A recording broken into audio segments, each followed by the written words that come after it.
शुरुआत आपसे करना चाहेंगे। एक व्यू आप जरा इंडेक्स पर दीजिए निफ्टी पर। 50 अंकों की तेजी 21,750 के ऊपर, यहां से दिशा क्या होगी अब? तो देखिए एक ब्रीफ करेक्शन के बाद वापस से निफ्टी और बैंक निफ्टी दोनों में एक अच्छा मोमेंटम बनते हुए दिख रहा है। निफ्टी में देखें तो लोअर साइड से 21,650 के आसपास से एक जो डिप मिली थी वहां पे एक बाइंग इंटरेस्ट वहां पे बनते हुए दिखा, और काफी कुछ स्टॉक्स जो कि एक कंसोलिडेशन में थे वहां पे एक अच्छा मोमेंटम बना लार्ज कैप स्टॉक्स में, तो जिसके चलते निफ्टी में एक अच्छा बाइंग इंटरेस्ट यहाँ पे बनते हुए दिख रहा है। निफ्टी में जो पुल बैक बना है यहाँ पे हमें लगता है कि फर्दर एक्सटेंड हो सकता है 21,850 जो कि इसका नेक्स्ट लेवल है, वहां तक के लिए ये अप मूव कंटिन्यू होते हुए दिखेगा। 850 21,850 पे एक सप्लाई जोन बना हुआ है, अगर उसको सरपास करने में कामयाब होगा तो ये फर्दर और भी एक्सटेंड होगा, बट अभी टाइम बिंग के लिए हमें लगता है 21,850 के मूवमेंट के लिए पोजीशन होल्ड रखना चाहिए। करंट लेवल से स्टॉप लॉस जो रखने होंगे वो करीब होंगे 21,700 के आसपास। वहीं बैंक निफ्टी में देखें तो एक अच्छा शॉर्ट कवरिंग का मूव बनते हुए दिखा है, और जिस तरीके से बैंक निफ्टी ने अब 45,500 के ऊपर सस्टेन करते हुए दिख रहा है स्पॉट पे, तो हमें लगता है अगर ये लेवल के ऊपर रहा तो यहाँ पे ये शॉर्ट कवरिंग में मोमेंटम फर्दर एक्सटेंड होते हुए दिखेगा टुवर्ड्स 45,800 की तरफ। वहां तक के लिए हमें लगता है मोमेंटम आते हुए दिख सकता है। तो जिन्होंने भी बैंक निफ्टी में लोअर साइड पे पोजीशन बनाई है वो अपने स्टॉप लॉस को ट्रेल कर ले, 45,500 पे ले आए स्पॉट पे, और पोजीशन को फर्दर यहाँ से 45,800 की तरफ हमें लगता है वहां पे आए तो वहां पे एक बार पार्शियल प्रॉफिट बुक करें। निफ्टी बैंक में पोजीशन में अगर आप हैं तो आपको स्टॉप लॉस ट्रेल करने की सलाह है। 45,500 पे आ जाइए। और निफ्टी अगर चलना है तो 21,850 का जो हर्डल है उसको पार करके चलना होगा। वहां पर बार बार हमने, सच बात है, सप्लाई आते हुए देखिए, उसको अगर पार करेगा तो फिर थोड़ी सी और आगे बढ़ने की कोशिश करेगा। राजेश जी, अपने शेयर बता दीजिए सर, आपका कन्विक्शन कहां पर है, क्या खरीदेंगे? तो आई थिंक पीएसयू बैंक में बैंक ऑफ बड़ौदा के साथ जाना चाहेंगे। स्टॉक में एक अच्छा मोमेंटम बना हुआ है, जिस तरीके से स्टॉक में आज के सेशन में बाइंग इंटरेस्ट बना है। बैंकिंग स्टॉक्स एक अच्छे मोमेंटम में, पीएसयू बैंकिंग स्टॉक स्पेशली, तो हमें लगता है बैंक ऑफ बड़ौदा यहाँ से कंटिन्यू करते हुए दिखेगा अपसाइड टुवर्ड्स 274 276 की तरफ। स्टॉप लॉस रखेंगे करीब 256 के आसपास। दूसरा स्टॉक जो बाय करने की सलाह है वो है कैस्ट्रॉल इंडिया। कैस्ट्रॉल में अगर हम देखें तो ओवरऑल स्ट्रक्चर इसके बुलिश है। डेली वीकली टाइम फ्रेम पे स्टॉक में ऑलरेडी एक ब्रेकआउट है यहाँ पे बनते हुए दिखा है। जिस तरीके से आज ओपनिंग के बाद से देखें तो स्टॉक में लोअर साइड से एक अच्छी बाइंग इंटरेस्ट बनते हुए दिखी। ये स्टॉक हमने हमारे क्लाइंट्स को भी ऑलरेडी सजेस्ट किया है, और हम एक्सपेक्ट कर रहे हैं इसमें टारगेट करीब 225 से 230 की तरफ आते हुए दिख सकते हैं। स्टॉप लॉस जो होगा वो होगा करीब 196 के आसपास। तीसरा स्टॉक जो बाय करने की सलाह रहेगी उसमें हमें लगता है यहाँ पे सीमेंट स्पेस पे फोकस रखना चाहिए। सीमेंट स्टॉक्स आज अच्छे मोमेंटम में है।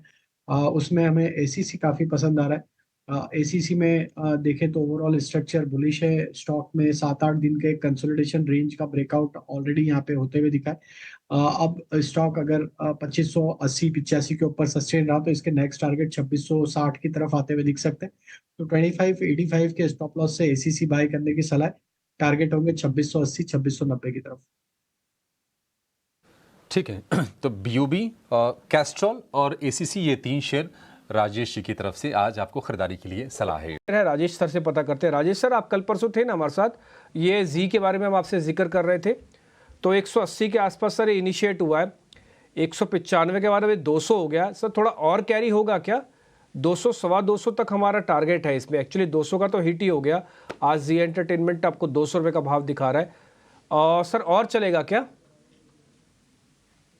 देखिए आज यस काफी अच्छा मोमेंटम बना, और जिस तरीके से स्टॉक में पिछले 7-8 दिनों में देखे तो स्टॉक एक अच्छे अप मूव में वापस आते हुए दिख रहा है। स्टॉक में हालांकि short to medium term structure तो अभी भी बियरिश ही है, लेकिन एक पुलबैक का ट्रेड ओवरसोल्ड ट्रेजेक्टरी से यहाँ पे हमें लगता है फर्दर एक्सटेंड होते हुए दिख सकता है। यहाँ पे सजेस्ट करेंगे 192 का स्टॉप लॉस। अगर ये स्टॉप लॉस नहीं टूटते हैं तो yes there is a possibility कि स्टॉक 215 220 की तरफ भी बढ़ते हुए दिखे। तो 192 का स्ट्रिक्ट स्टॉप लॉस फॉलो करके ट्रेड लिया जा सकता है लॉन्ग साइड में 215 220 के टारगेट पे। ठीक है। 215 220 के टारगेट के लिए जी एंटरटेनमेंट को खरीदने की सलाह है। कल इसी समय के आसपास एस्कॉर्ट्स के नतीजे आए थे। एस्कॉर्ट्स को वोटा के शेयर आज टूट रहा था। हालांकि रिकवरी हम देख लें लोअर लेवल से, लेकिन प्रॉफिटेबिलिटी के जो आंकड़े आए थे थोड़े से कमज़ोर आए थे। ट्रैक्टर बिक्री को लेकर थोड़ी सी चिंताएं हैं, लेकिन शेयर रिकवर कर रहा है। आप देखिए 2648 से अब ये बढ़ के करीब 150 रुपये से ज़्यादा की रिकवरी दिखा चुका है। राजेश जी, आप ही बताइए, एस्कॉर्ट्स कुबोटा क्या इस रिकवरी के लिए इसको प्ले करें, कॉन्ट्रा रेट लें इस पर? देखिए 200 दिन के मूविंग एवरेज के नीचे आज इंट्राडे बेसिस पे तो फिसलते हुए दिखा था, लेकिन अभी जो रिकवरी बनी है उसमें वापस से उसने अपने 200 डे मूविंग एवरेज को रिगेन करने में कामयाब हुआ है। यहाँ पे जो important and challenging level down side पे वो करीब 2750 का, अगर ये 2750 को अब नहीं तोड़ता है तो यस यहाँ पे एक रिकवरी बनते हुए दिख सकती है, जो कि स्टॉक को ट्रेडिंग पॉइंट ऑफ व्यू से देखें तो 2850 2870 की तरफ लेके आ सकती। वो एक इसका सप्लाई जोन अभी यहाँ पे देखने को मिल रहा है नियर टर्म सेटअप के हिसाब से। तो 2750 का स्टॉप लॉस अगर आप फॉलो कर सकते हैं तो यहाँ पे बने रहे उस स्टॉप लॉस से। अगर लोअर साइड पे बाई किया है तो हमें लगता है 2850-60 के आसपास आता है, तो एक बार रिव्यू करें वहाँ। अगर ये नहीं क्रॉस करने में कामयाब होता है इस सप्लाई जोन को, तो वहाँ थोड़ा पार्शियल प्रॉफिट भी बुक कर लें। ठीक है, 2850 2860 के आसपास फिर से आप रिव्यू कर सकते हैं एस्कॉर्ट्स कुबोटा को। अगर कोई ट्रेड बनता है तो बताइए फिर। इमामी लिमिटेड की बात कर रहे हैं आप, जो 484 पे ट्रेड कर रहा है? 484 रुपये वाला।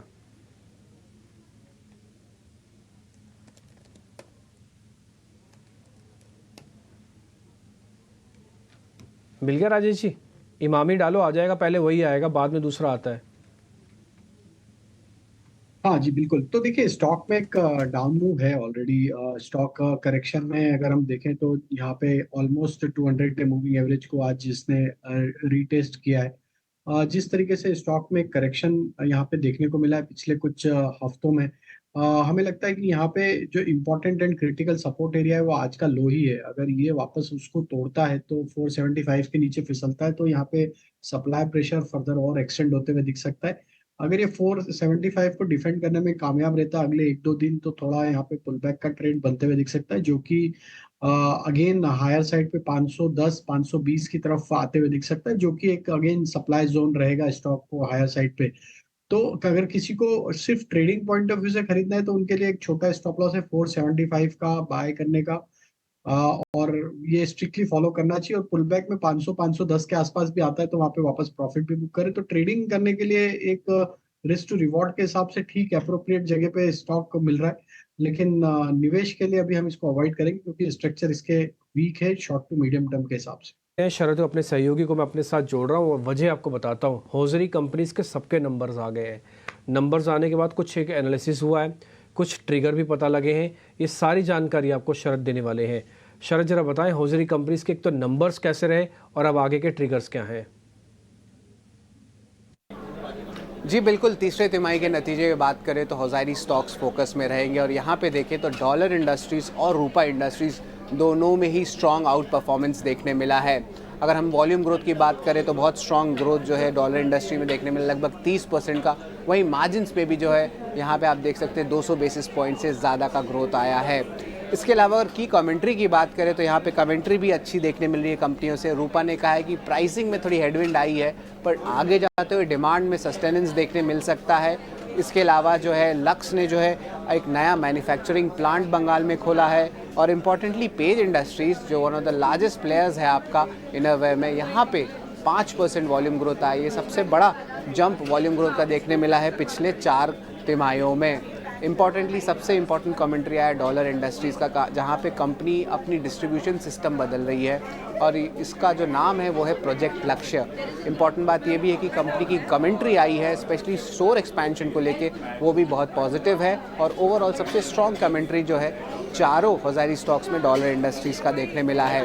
इंडस्ट्री की ग्रोथ ट्रिगर के बारे में भी बात कर लेते हैं, तो यहाँ पे देखेंगे कि इंडस्ट्री में जो डिस्काउंट्स चल रहा है उसमें नॉर्मलाइजेशन देखने मिल सकता है। इन्वेंट्री इश्यूज भी थोड़े बॉटम आउट हो रहे हैं, और इम्पॉर्टेंटली समर सीज़न आ रहा है, उसके कारण जो रीस्टॉकिंग होती है प्राइमरी लेवल पे वो भी देखी जा रही है। ओवरऑल अगर वैल्यूएशंस की बात करें तो एक साइड पेज इंडस्ट्रीज़ है जिसका valuation almost 40 times FY25 PE आ रही है, महंगे साइड में है। लेकिन अगर सस्ते साइड में बात करें तो 3 स्टॉक्स, तीनों ही डॉलर, लक्स, रूपा, तीनों ही 17 से लेके 19 के जो पी रेशियो है FY25 का, उसमें वो ट्रेड कर रहे हैं। तो यहाँ पे ओवरऑल क्लीन आउट परफॉर्मर में रूपा और डॉलर इंडस्ट्रीज दिख रही है। ठीक है, तो होजरी स्टॉक्स को लेकर ये पूरी एनालिसिस शरद की ओर से, और वैल्यूएशन आपके सामने है। पेज इंडस्ट्रीज़ 40 के मल्टीपल पर ट्रेड कर रहा है, और अच्छी चीज़ें महंगी होती हैं, और वो पेज इंडस्ट्री के साथ एसोसिएटेड है। जॉकी ब्रांड जो है पेज के ज़रिए ही यहाँ पर बेचा जाता है। होजरी में अगर मैं आपसे टेक्निकली पूछूं, अगर राजेश जी, कौन सा शेयर आपको ज़्यादा बेहतर लग रहा है? तो आई थिंक देखिए, सभी स्टॉक्स में देखें तो एक रिकवरी का ट्रेंड है। रूपा में हमें लगता है कि एक नियर टर्म चार्ट पे ब्रेकआउट आते हुए दिखा है। जिस तरीके से स्टॉक अब 284 रुपीज के ऊपर सस्टेन हो रहा है, हमें लगता है कि यहाँ पे एक मोमेंटम कंटिन्यू होते हुए दिख सकता है। 284 इसके लिए इंपॉर्टेंट लेवल रहेंगे। अगर ये इसके ऊपर बना रहा तो इसमें नेक्स्ट टारगेट जो बन सकता है वो करीब 300 से 312 की तरफ ये नेक्स्ट टारगेट आते हुए दिख सकता है।